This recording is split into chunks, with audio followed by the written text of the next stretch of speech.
Hi there. I'd like to show you my first project that I'm going to be doing for solar. It's actually a solar tracker. I have about 420 watts worth of panels that I'm going to mount on this. As we have right now, as you can see here down here, I've hooked up the solar tracker unit, which I got from China, which I actually got it for a fairly good price. It was only like $25 Canadian, and it was on the auction. And I've set up the power for it with the car battery. On the top up here I have the solar tracker sensor, and inside this box that I've mounted on the side of the stand is where I actually got the solar tracker unit, and I've hooked it up to the actuator. So right now she is actually running. Every now and then I can hear it pulsing on and moving the arm.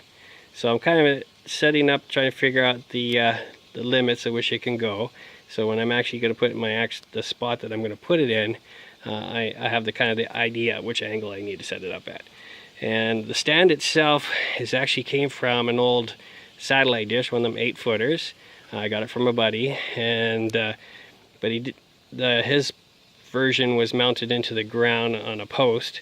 Another buddy of mine had the actual tripod type stand, missing a piece of steel which I'll weld in later. So here is the first part of my solar tracker.